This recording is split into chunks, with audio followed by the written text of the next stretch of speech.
Hey guys, and welcome back to Dark Matter Podcast. I'm Dominique. And I'm Avalon. And before we get into today's topic, we have a couple of announcements. First of all, we recently reached 3,000 downloads, so we just want to say a huge thank you to all of you for listening and supporting us. We really, really appreciate it, and please keep listening.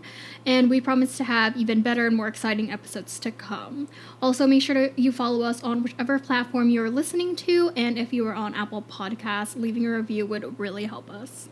Second, it is almost October, so it is almost spooky season, and to get into the spirit of Halloween, we are going to be releasing a series of spooky episodes this month we're calling Dark Tales of Halloween, so get ready for that. Yeah, I'm super excited for that. Yes. All right, now with that, we're going to get into today's topic, and it's the mysterious Bohemian Grove and the Bohemian Club. And if you're into secret societies or anything like that, this is right up your alley. Yeah. Okay, so first let's talk about Bohemian Grove.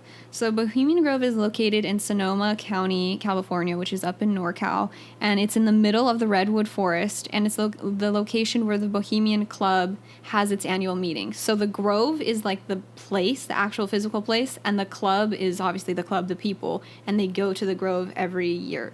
And the club was formed in 1872, so this is definitely a secret society. It's like it's old school. Yeah, and it's made up of prominent and wealthy men, particularly prominent and wealthy white Republican men. Right, conservative men. But the one thing they all have in common is they're men. That's one thing for sure.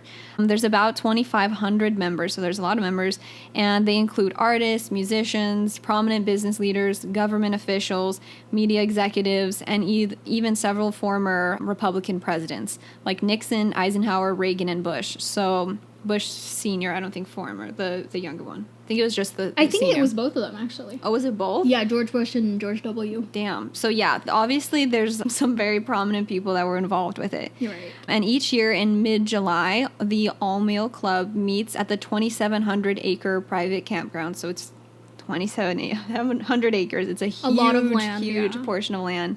And they meet up for about 2 weeks. So a pretty good amount of time.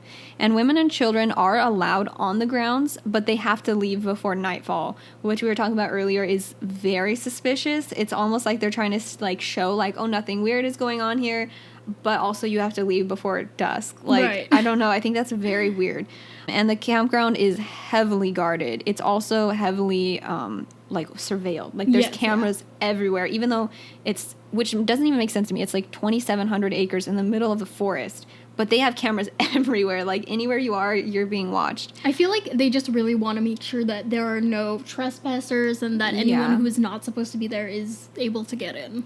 Yeah, and it's just crazy that they're able to surveil that much land in the middle of nowhere, but they do it. And in 2019, Sonoma County officials voted to allow sheriff's deputies to guard the entrance against protesters and trespassers during their annual gathering, which I think is very interesting. I mean, yeah, I guess they have the right to gather and everything, but I don't know. I find it very odd because we're going to get into it. We think that probably some sketchy shit happens there, and I think that the protesters have a right to, maybe not to trespass, but at least to speak out against it. Right.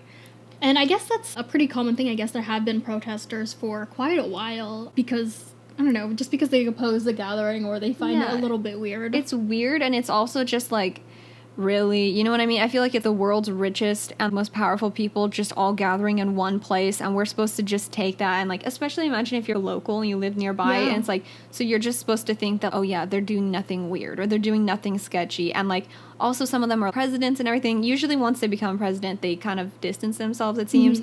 But still, it just seems like you guys don't have anything better to do, really. I don't know. I understand why they're protesting because there's just a lot of weird shit that we're going to get into that happens there. Yeah. So the club's motto is "Weaving spiders come not here," which basically means that all business talk is supposed to be left outside. So once you enter the campground, basically it's no business, it's all just relaxation, stuff like that. But we'll get further into that later. According to a spokesperson for Bohemian Grove, it's just a place for members to meet and, quote, share a passion for the outdoors, music, and theater, end quote. Avalon, do you believe that? No, I don't. I think that's ridiculous. And it's sure, who doesn't love the outdoors and music? But the theater part really gets me because I'm so you're telling me 2,500, primarily American, as far as I know, they probably are all American white dudes. Yeah, are gathering for their appreciation of theater? Yeah. No. No, like, absolutely not. And even just the idea that, like, we'll get into it more later, but even the idea that, you know, don't weave any webs or whatever, we're not going to talk about business. It's like, really, like, you can say that. Yeah. And I think it's particularly funny that that's their whole motto, because they want it to be so obvious, like, nothing sketchy is happening here. It's like, dude, that makes you look even sketchier. Yeah. And it kind of reminds me, I don't know if any of you guys ever saw the Agent Cody Banks movies that came out in like the late 2000s, but in the second movie, basically this teenager named Cody Banks, he's training for the CIA. It's like a teenage summer camp program to train for the CIA. But when the parents come for Parents' Day, they quickly turn everything, like all the training camps, into like summer activities. And they're all like, we're just here singing songs and having summer activities. And it kind of reminds me of that. It's like, oh, nothing sketchy is happening here. We're just, we're just having fun. No, totally. I think like the whole women and children thing totally reminds me of that, because they're like, oh, see, nothing weird's happening. Like during the day, we're just hanging out, just guys being dudes. Right. And then as soon as nightfall, it's like, you guys got to get out of here. And then some weird shit happens. Yeah, and I mean, that's the thing. If they're just supposedly there to hang out and show their appreciation for the arts, then why are they so secretive about it? The public knows so little about the club, and most of what we do know has come from people who've infiltrated the campground. Yeah, not from members themselves. Yeah. So again, it's very hush-hush, and it's like, if you're not doing anything weird or sketchy, then why are you so private about it? Yeah, that's a good point, because like people have book clubs all the time. People have clubs to discuss like theater and art and art shows and stuff like that, and it's like they're not secretive about it. Right. They don't feel the need to be so hush hush, and they also don't feel the need to buy up a bunch of land in the middle of nowhere and have 2 weeks dedicated every year to discuss those things. You know what I mean? So it's just like, yeah, when they can go ahead and say that it's all about nature and theater and art, but I think that's definitely a cover. At this point, I think we can... I don't even think it's a good cover. I think we can just say, like, that's definitely not all that's happening, even if it's part of it. Yeah, definitely. And if you want to join the Bohemian Club, then you either have to be invited by a member or go on a waiting list that spans decades long.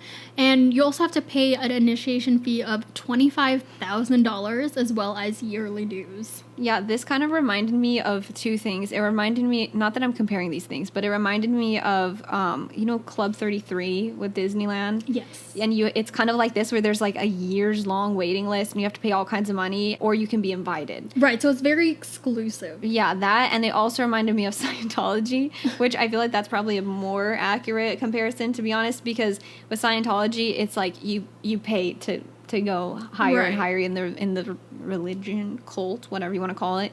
But you have to pay a lot to get involved in that. And it's very, like, there's a lot of prominent people involved with that too. So I think this is definitely kind of that kind of thing where it's really just, it comes down to money. It's really about having money and status, so... Right, and I forgot to mention this in the notes too, but one of the things is once you've been a member for about 40 years, I think you reach old guard status, which, I mean, I don't even know what that entails, but basically, like, you're going to a higher rank, I guess, is what you could compare that to. That's kind of like, what are they called? The...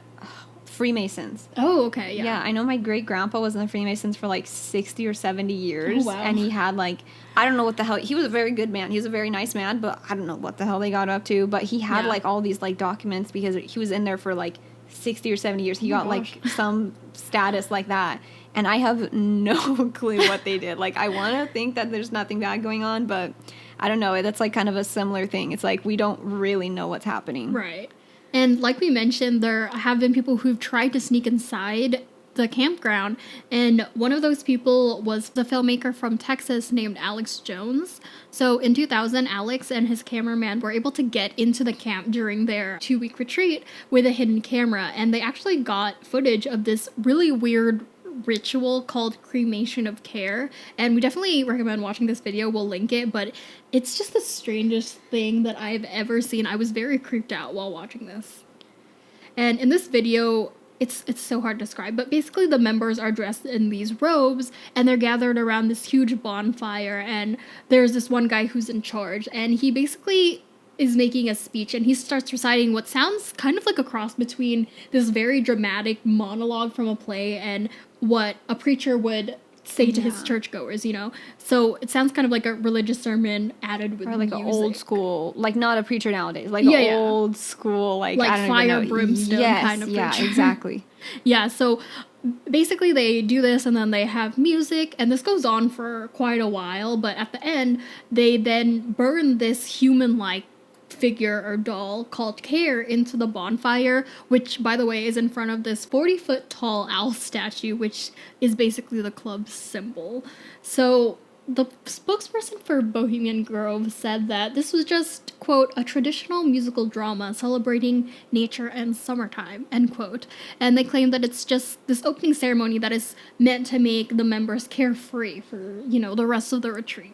Right, and first of all, really quick, I want to mention Alex Jones was the one who recorded this. We're not condoning anything Alex Jones says. This was 20 years ago, and like we don't support his his antics. Right. But he did film this. It's Right. not like he made this up. Like usually the stuff he says is crazy. I think it's like made up, but he literally filmed this. So Right. like usually I wouldn't ever cite Alex Jones, but like this is actual footage from inside.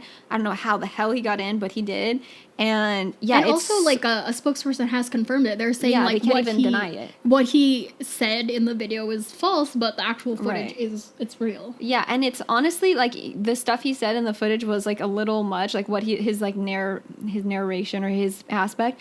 But honestly, I would come to some similar conclusions probably, or something like it's hard for your mind not to wander into like this is a satanic Exactly, cult or yes. this is this or that, because it's so bizarre. It's Right. so creepy. And we were kind of talking about this earlier, of all the things they could burn to symbolically like get rid of their cares, you know, become like carefree. And so they burn something called care.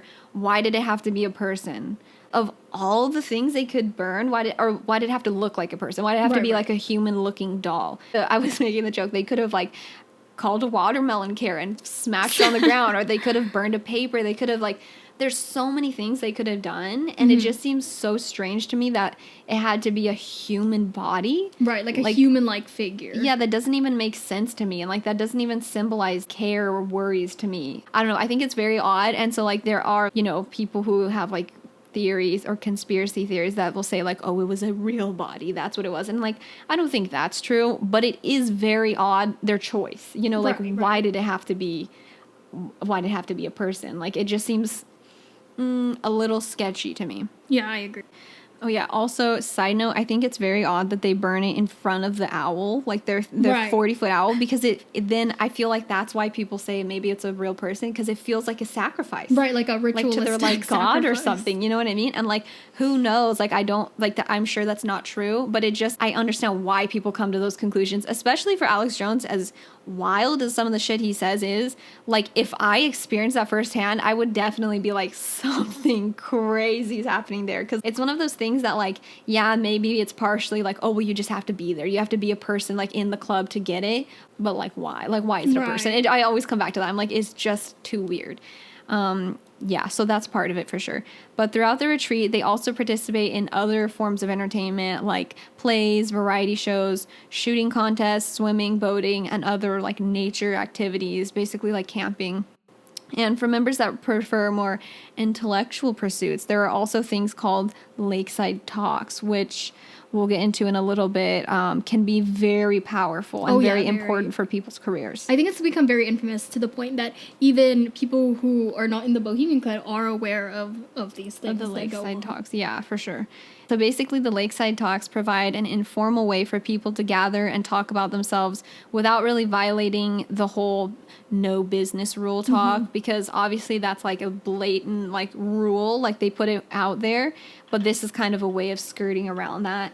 And if they already do that, they definitely skirt around it in other ways. But yeah, so many of the people who are interested in these lakeside talks are politicians, of course, because it gives them a way to network with like important figures off the record, Right. and just kind of like get their ideas out there, which we're going to get into. One president did, and it pretty much led to his presidency. It's it's speculated. Right. A New York Times reporter covering Nelson Rockefeller's 1963 Grove visit stated that the annual gathering, quote, have long been a major showcase where the leaders of business, industry, education, the arts, and politics can come to examine each other.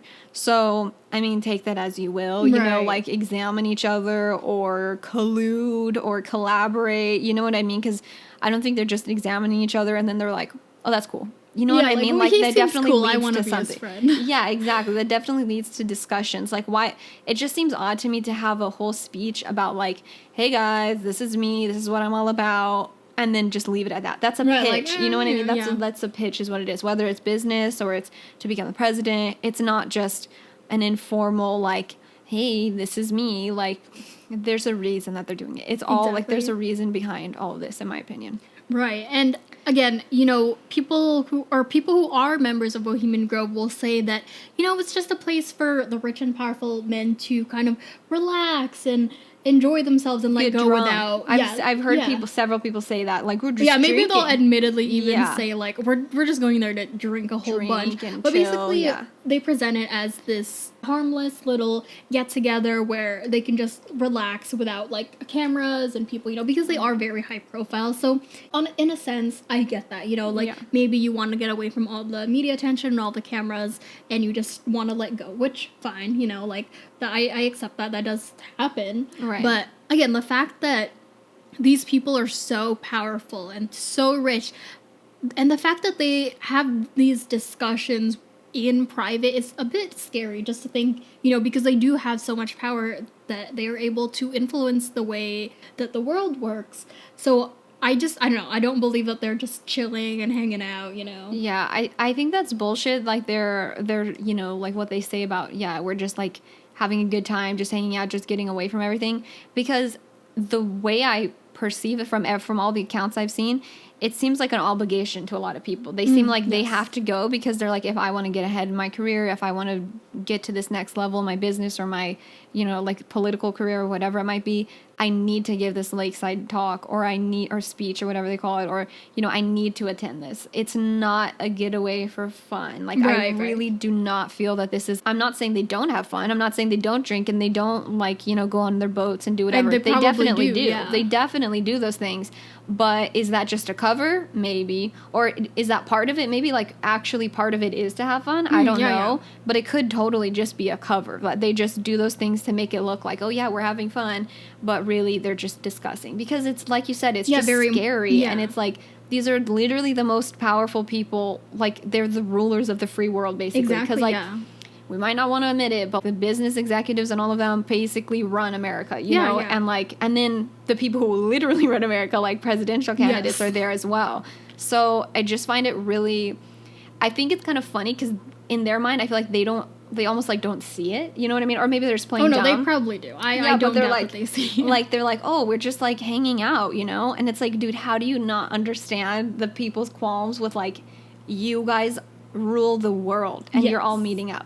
Yeah, why is that not an issue to you? Like, why do you not? Because they're like, we're just hanging out. It's like, okay, well, when you get to that level of power and you're all together, you can't use that excuse anymore. You can't think that people are going to fall for that, you know? Yeah, it's very the room where it happens, a la Hamilton, you know, like, we don't know what goes on. Basically, we had these discussions with other figures in government. You know, we don't actually know what happens. We just know very big things came out of that discussion. So I feel like it's very akin to this situation as well. Yeah, because we know for a fact that it's led to something. We'll talk about this right now, that it's led to some big things happening in the world. Yeah, we know that it started there. So they can continue to say that they don't talk. And like... Yeah, like, we don't do business here, but the fact of the matter is they do. Things have happened in there that have made a huge impact on the world. Yeah, and like, at the end of the day, like...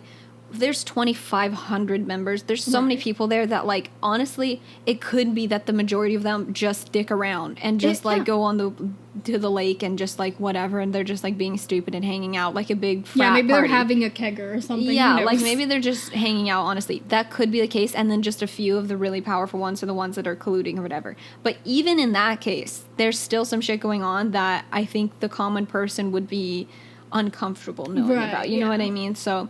I don't know. I'm not saying it Yeah, I don't think it should happen, actually. But it's kind of like, I just wish we knew more, honestly. I wish we knew more, because I think that if they were less secretive about it, then nobody would really have any reason to be so, like, to be sketched out by it. No one would have a reason to protest. No one would have a reason to make podcast episodes about it. But it's just the fact that they're so secretive about it. Yeah. And that's funny to me, because it's true. I feel like that's just the nature of humans, is that we don't like not knowing things. We don't like mysteries. Our brains like having a place just to categorize, like, the puzzle things, pieces to know fitting things. together. Exactly. Yeah. So I think the fact that they are so hush-hush, the fact that they are so hidden away, their security just kind of adds to the mythos of this, like, oh, something sketchy must be happening if they are keeping everything so tightly wrapped up.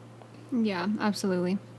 So I kind of alluded to this earlier, but Richard Nixon's presidency was, in some ways, people say that it was tied to the Bohemian Grove and to specifically one of those lakeside speeches. Right, because we mentioned before, there have been several former U.S. presidents that have been part of this club. Right, like Reagan and like several others. But with Nixon specifically, the reason that it kind of comes up with him is that basically, like, people say he used his position in the Bohemian Club to launch his run to the White House. And according to the book Kennedy, Johnson, and the Non-Aligned World, Nixon gave a lakeside speech at the Grove in July of 1967, which, if I recall correctly, was very, like, quickly before he got elected, or like not too many years before he got elected. Right. And he called this the first milestone on my road to the presidency. Those are his words. And Nixon also got verbal confirmation from Ronald Reagan, who was, at that time, he was a Bohemian Club guest. He wasn't actually a member yet, which that also says something. If Ronald Reagan wasn't even a guest yet, you know what I mean? It's very exclusive, because he went on to be the president, of course. But he got verbal confirmation from Reagan that he would not challenge him in the Republican primary that year. And this led to a conversation with us that it's kind of creepy, because it almost seems like a dynasty. Like, they set up, like, okay, you run this year, I won't run, and then I'll endorse you this year. And it's almost like if you're part of this club, it's like you have it cut out for you. Because, I mean, he gave the speech, and then he went on to be president. And of course, I can't say that's causation. It could be a correlation, like a correlational like several different situation. Yeah. Things, But it just does seem that, like, being a part of it really helps. Like, being a part of the club really, really helps your chances. And I feel like that's just obvious, because even if you don't go with specifically trying to convince specific person. However, again, we have to remember that all the members of this club who are possibly listening to his lakeside speech do have a lot of wealth and power, and they have the ability to back him in a presidential race, which, of course, if they're backing him, then they're giving power to him, which increases his power as well. So like I said, it's very much, it feels like they're setting up plans for the future and how things are going to run. 2 weeks too, that's a long ass time. Like, that's a long time to just hang out. You know what I mean? Most family vacations aren't even 2 weeks. Like, you're hanging out with randos for 2 weeks. Like, no, you're definitely talking about things, you know? And like you were saying, that, like, politicians are there so they can back them. But there's also huge business executives and public figures. Yeah, well. Oh yeah, I didn't even think of media, because, like, business executives can, like, fund them. They can give them money to their campaign. Media executives can give them the coverage that they want. Because, we know of examples, like, with Trump and Fox News. They're basically just his cheerleader. Yeah. So media plays a big role in things. So, like, there's all of these. It's just, when you start putting the pieces together, it's like there's all of these important people and very powerful people, and powerful in different and unique ways. Right. That, of course, it makes sense that even though they can't...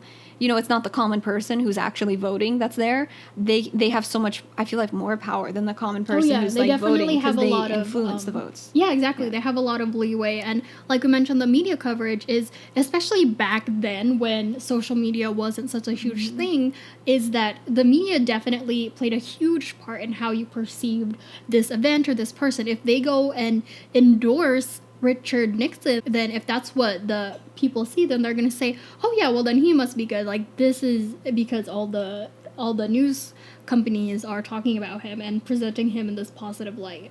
Exactly. Yeah. Like, there is much less like, I would say much less fact checking in that day for the common person. Like, maybe if you were like a journalist or something, but just for the common person, like, the internet wasn't around. Exactly, the social media wasn't around. So you kind of just had to, like, take whatever the media said and be like, exactly, well, that was your main source of information. Yeah, so it kind of, like, makes sense why they had so much power, and I guess still do. Right. And another one of the things, too, that has resulted from one of these lakeside talks in the Grove during this 2-week retreat is that in 1942, a planning discussion apparently took place for the Manhattan Project at the Grove, which eventually, as we know, led to the creation of the atom bomb.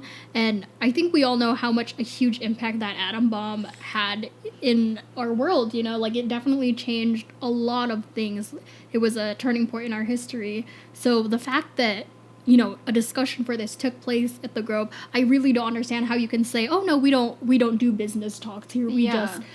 We just chat, because it may not have been official or on the record, but talks definitely went on, you know? Yeah, and think about how many people died from that. And that was a conversation that they had there. You know what I mean? It started there. And no one knows what was said. Yeah, exactly. And well, we never will. We definitely never will. And it's just like, that's already been shown that there was talks about that there. And we know what happened with the atomic bomb. Obviously, like, it was devastating. Yeah. And so think of all the other things that could have been talked about there. You know what I mean? With wars against, found out about. Like, the Vietnam War was definitely talked about. Wars against the Middle East were definitely talked about. I feel like there's so much hardship and pain and death and war that has probably come from these that we don't know about. And I think that's why people really have a problem with it, along with it just being sketchy. Like, why are you so sketchy about it? But also, it's like, people will die as a result of the conversations had here. Even if they don't get up to anything illegal there, which that's completely possible, there are, like, ramifications that come from it. So right. And that's one of the prevailing theories, I think, is that a lot of people think that basically these powerful rich men are basically controlling the world from these meetings. That they basically think, like, this is a 2-week meeting for them to discuss, like, important matters in the world, which, I mean, I don't know. I wouldn't say they're controlling the world from there, but they're definitely do have important conversations. I feel like it's very naive to say that, no, they don't discuss important topics there. They're just going to relax, because no, like, when a bunch of important people gather together, you naturally talk, and you naturally talk about the topics that you are into, which of course is, you know, probably their business or their career, stuff like that. So I mean, I do think there's a bit of truth there about the whole fact that they do make important decisions while at this retreat. Yeah, and just like what I said earlier, I feel like it comes back to the fact that they explicitly make it their motto that they don't talk about business here. It's like, dude, who are you trying to convince right now? Why are you trying so hard to tell people that you don't? Because if you think about it, like, if they were kind of forthcoming about it and they're like, yeah, sometimes we have business talks, but we try to keep it to a minimum, that would be more believable. Yeah. You know what I mean? But saying, like, we don't talk about business here, it's like, dude, we know that's not true. Mm-hmm. We know it's not true. And the fact that they're pushing that so hard and they to the point where it's their actual motto is just so suspicious to me. And I'm like, that, because then it's like, you already know they're lying about that. Right. So what else are they lying about? And like, what there's else a huge, that's like huge red flag. Like, nothing's happening here. Don't look. Yeah, exactly. It's just like, it seems so much like a cult to me, like with the robes and everything and the theater, but it's really just like a initiation or whatever. Like, I don't know. It's like some sort of like ritual. It's a ritual, yeah. And I just feel like there's so much, it's so culty. There's so much we don't know. And like I said, I feel like if they were just a little more forthcoming, maybe people wouldn't inspect it so hard. But exactly, yeah. At the same time, will we ever get answers? Maybe not. But I think there's also like the concept that, you know, is this anything at all, right? Like, because I think that, like, for sure there are conversations that are had there, but part of me, like we were talking about earlier, like, part of me almost thinks that it's just like the billionaire boys club, yes, you know, like messing around, doing stupid shit. Yeah, like that they are actually dicking around, and that they just want it to be secretive because they want it to be. Like, because if you yourself were in a frat, or probably sororities are like this too, but I feel like frats are especially like this, or if you knew anyone that was in a frat in college, it's a lot like this in the way, not that they kill people, that part, like, or I don't know if the Bohemian Grove does either, but not the nefarious part as much. But frats are very secretive. Like, I remember having friends in college, they were like, I can't tell you certain things about the frat, like when I would bring things up, and I was like, oh, we can't talk about it? I would always kind of like make fun of them, because I'm like, what do you mean, is this like some big secret? But like, they took it very seriously, and that was just a frat, you know, just some like random little club that they were a part of. So think about if it was There's 2,500 of the most wealthy and prominent people in the world. Like, very important people. Yes. People. I don't know. I feel like part of me is like, yeah, they just want to be secretive. They just want to, because they like that. They're kind of like, oh, Yeah. haha, this is funny. Like, people are thinking about what we're doing when really we're just doing Yeah. a bunch of stupid shit. Yeah, like, I could see that on one hand, but then on the other hand, we know that shit has come from it. That's what I always come back to. We know they've had conversations. We know things have come out of it. So I guess my theory, my working hypothesis, comes down to, like, probably a majority of them are dicking around, are just being stupid. And they know it's kind of weird, and they're just like, this is just a thing I do, and maybe I'll network a little bit. And then a few of them have, like, very serious discussions. Mm-hmm. Yeah. But I would think nobody goes into there thinking they're not going to have a discuss or not going to network. Right. You know or what I at mean? least this is a networking event. Is what it is. Or at least we know that it's a big enough deal that people want to be in there. There's a huge waiting list. So much money that you have to spend. Yeah, and so much money. Because, again, that is the thing that frats and sororities do, is that you have to pay to be part of it. That's part of, like, not your $25,000, but still you have to pay a part of it. Yeah, that's exactly. It's very similar in that way. Yeah, but I mean, I've seen. And one of the things, too, is that the whole cremation of care thing, it seems very weird, but at the end of the day, when I really think about it, I've seen some frat guys do some really stupid, weird things, and a part of me is like, what if they really think it's just funny? Like, oh, let's put on some robes, chant this weird music, and then toss this fake body into the fire. When I really think of it, I'm like, is it possible that they decide to do that because they think it's funny? Stupid, Yes. yeah. Yeah. But again, these aren't teenage college students. These are, like, I would say, like, 50 grown men, like 50-year-old something grown white they're men. all, like, older, because I feel like you have to be a certain age to even get in. Like, you have to, like, have some kind of status to get in. Like, I don't think this these isn't, aren't like, young men. normal Joe type of I don't think young men would even enjoy this. This is because it's very, like, I don't know. I think it is very high society. I will say, and I think there's also something to be said about the fact that it was started in the 1800s. Like, that was a long ass time ago. This maybe is very, like, Freemason type. Yeah, of very stuff, like Freemason Illuminati vibe. Yeah, and, like, I think maybe back in the 1800s, the whole, like, robes and, like, theater thing was a little bit, like, more less common. Weird back then. Yeah, like, because that does remind me of an older time, and maybe that was, like, a little less weird back then, and they just, like, kept up the tradition until now. But even, like, still, they never explained it that way. You know what I mean? I feel like they could have explained it in so many ways, and they choose, like, I feel like the most ambiguous thing to say. They always choose the most least nefarious, just like, oh, it's just, we just like the arts or whatever. And it's like, dude, no one's buying give that us shit. a little more than that. Yeah, it's like, we know that's not what's going on. So I don't know. I think it's just interesting because we know so little. Like, a lot of topics we've covered on here, we find it interesting because there's so much speculation. Because it's just like, we don't know. And that's part of the fun, is trying to guess at what's possibly going on. And there are some wilder theories and more tame ones that it's just a mix of things. And another huge thing too is that since it is so secretive and so private, is there illegal illicit activity going on? And I think that there's a very high chance of that going on. If you've heard anything about the Epstein case, then he had a very private island, and he did very shady, illegal, horrible things on that island to women. And while children, there are no actually, it's like a lot of children, and while there are no women there, I mean, of course, specifically no women allowed. But exactly. It's like, okay. There's still a lot of illegal activity that they get up to. Could it be possible they're doing drugs or stuff like that? It's very possible. These people are on another level of society that normal people don't understand. I feel like they feel as if they have this immunity and that no one can touch them. And low-key, they do. Yeah, they do. That's very true. The sheriffs are like protecting them. Yeah, like they do have immunity. They literally do. So I mean, it could just be a place for them to get together and do things that they might not be able to while they're out in the open, in the public. Yeah, and that's a good point I didn't think about earlier. Is that, like, when you just mentioned how women aren't allowed, that would be a perfect cover. My mind automatically goes to, like, pedophile ring. And I hate to say that, but it's like sex trafficking, right? Because that's such a huge issue today that people don't want to talk about, but it's a huge issue. And Epstein is a perfect case of, he was just kind of like, I feel like, the martyr for it, because he was the one that everyone knows now. He was associated with it. Definitely way so more many people were connected to Epstein himself, and just, like, they definitely were doing similar things. You know what I mean?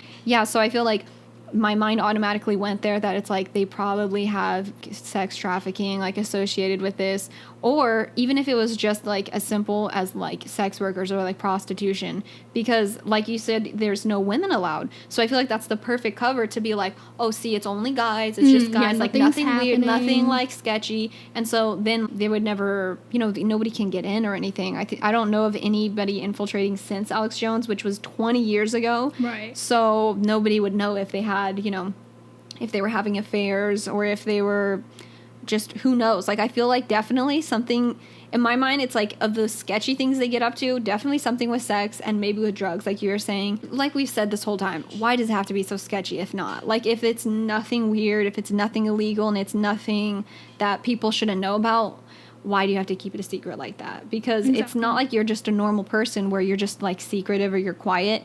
If you're the rulers of the free world, you don't get to meet up with all the other leaders of the free world and just like keep it hush hush. Yeah, no. Every year, you know, like it's just too much. I think it's too sketchy. That there's definitely something going on.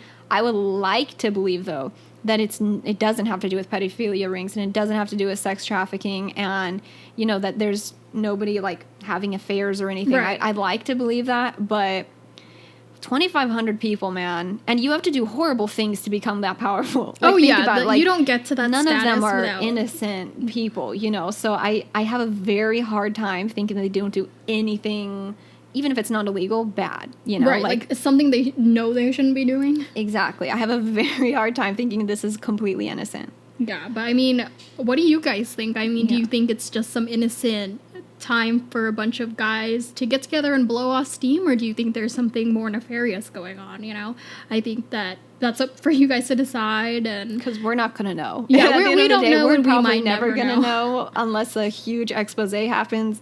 I would love to see that. I'm looking at you. Vice would do that. They definitely would. So, like, maybe one day everything will be revealed. Yeah, maybe. But until then, we'd love to hear your guys' theories. Yeah, definitely. But yeah, so that is the end of today's episode. We hope you enjoyed listening, and we'll be back next Monday with our spooky episodes for you guys.